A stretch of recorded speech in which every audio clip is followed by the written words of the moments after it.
నమస్తే అండి. మొన్న విశాఖపట్నం స్టీల్ ప్లాంట్‌లో సాయంత్రం 4 గంటల ప్రాంతంలో జరిగిన పేలుడులో 8 అక్కడే చనిపోవడం, తర్వాత ఒకరు ఆసుపత్రిలో చనిపోవడం, ఇంకా కొంతమంది కోలుకుంటూ ఉండడం ఆసుపత్రిలో జరుగుతుంది. మెరుగైన సేవలు అందిస్తున్నారని చెప్పడం జరిగింది. అక్కడికి స్టీల్ శాఖ మంత్రులు, రాష్ట్ర మంత్రులు, కేంద్ర మంత్రులు అందరూ వచ్చారు. ముఖ్యమంత్రి వచ్చారు, ఉప ముఖ్యమంత్రి వచ్చారు. ఈరోజు జగన్మోహన్ రెడ్డి గారు కూడా వస్తున్నారు.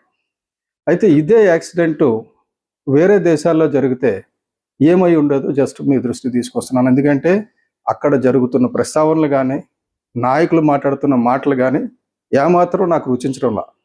కారణం ఏంటంటే ఈవెన్ కార్మిక నాయకులు కూడా వాళ్ళ హక్కుల గురించి మాట్లాడకుండా ఏదో పోరాటం అపోజిషన్ లీడర్ లాగా మాట్లాడుతున్నారు. అది కాదు. బేసిక్ ఏంటంటే ఇదే కానీ అమెరికాలో కానీ, బ్రిటన్లో కానీ, ఇంకా ఆస్ట్రేలియాలో కానీ, కొరియాలో కానీ జరిగినట్టయితే ముందు ప్లాంట్ని వాళ్ళు గవర్నమెంట్ కంట్రోల్లో తీసేసుకుంటుంది.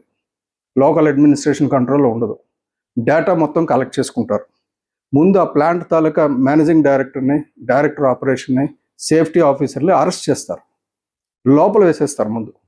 తర్వాత మాట్లాడతారు. ఆ భద్రతా అధికారుల దగ్గర కూడా ఇప్పుడు వెళ్లకుండా ఒక 3 మెంబర్ కమిటీ అపాయింట్ చేశారు. వాళ్ళు వస్తారు, వాళ్ళు తూతూ మంత్రంగా చూస్తారు, వెళ్ళిపోతారు. ఇది కాదు కదా కావాల్సింది. ఇదే కొరియాలో అయితే సీరియస్ యాక్సిడెంట్ పనిష్మెంట్ యాక్ట్ అని ఒకటి ఉంది. యాక్సిడెంట్స్కి ఒక యాక్ట్ ఉంది.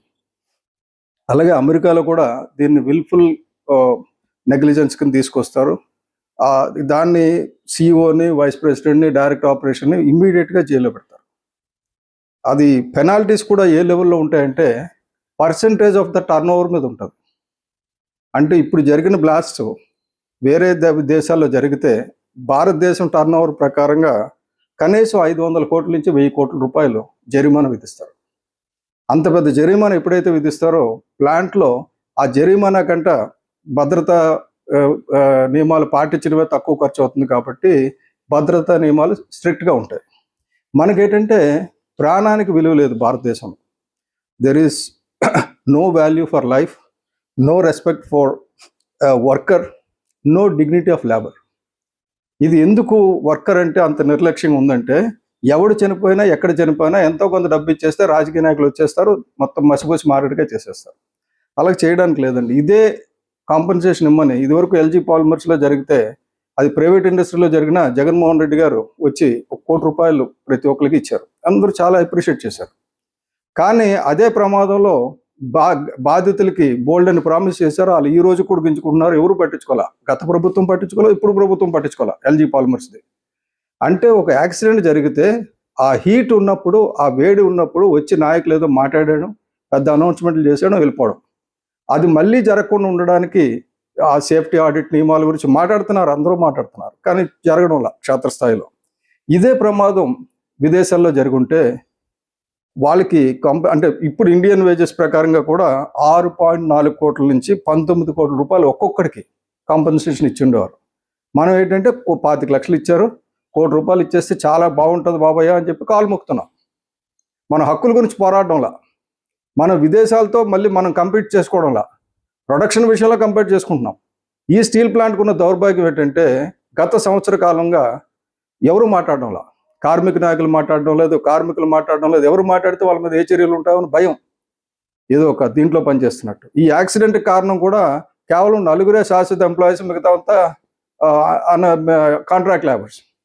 కాంట్రాక్ట్ లేబర్స్ ఎటువంటి వాళ్ళు వస్తారో మనకు తెలుసు. ఎంత అనుభవం ఉంటుందో, ఎంత ఇది ఉంటుందో మనకు తెలుసు.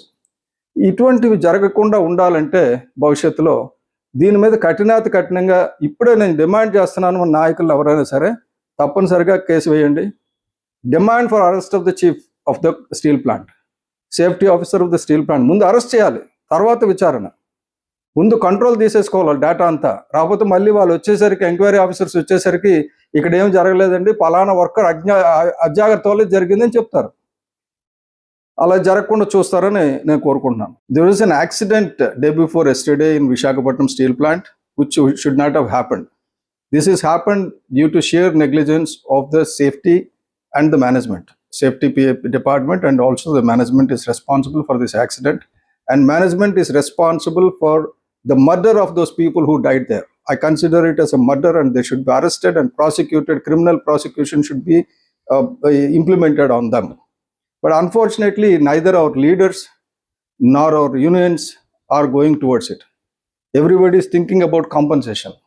No value for life in India, no dignity of labor, no respect for the worker. This is very sad situation. In America, managing director would have been arrested, management would have completely taken in the control of the federal government. In British, same thing would have happened. In Korea, same thing would have happened.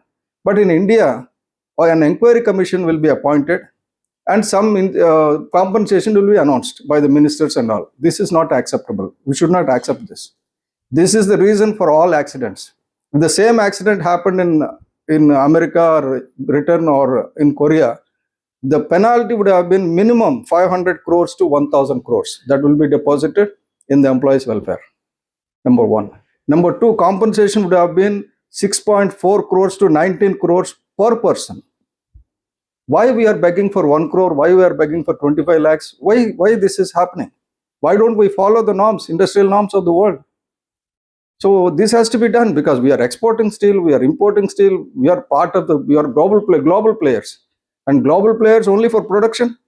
And last 1 year, this Visakhapatnam steel plant is operating production-based wages, salaries, which is nonsense. Production-based incentives can be there, but production-based wages, just to reduce the cost of operations or minimize the cost, they have sacrificed the lives of the people. They have not maintained the equipment properly. So this has to be tackled in a different way. It has to be tackled like they do in the rest of the world, in other countries. And our leaders, like, Jagan Mohan Reddy garu, last time for LG Polymers, he declared 1 crore per victim as incentive. People are all appreciated.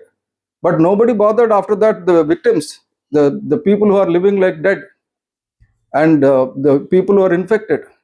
Their health checks, everything is gone. That's whenever there is an accident happened, everybody will come and announce something. Media will be focused. Today, let media go to Venkatapuram and see what's happening to the LG Polymer people, victims. Nobody bothers. These kind of things are not acceptable. And I urge all the union leaders or whoever is responsible in Vizag Steel Plant, go and file a complaint against the management. And they should be booked, put behind the bars. The management should put behind the bars. The CMD should be behind the bars. Director of operations should be behind the bars. And a criminal proceeding should be done against this management. Because of this management lethargy, because of this management negligence, these many people have died. It should have been a banner item in all the newspapers. But I have to search how many people died in the newspapers. Nothing is there. It should have been banner item across the country. But nobody bothers about life in this country. Everybody thinks about Adani, Ambani, and wanted to give all the mines and everything to them and pave the ways for them, red carpet for those people. It is wrong. It cannot be tolerated.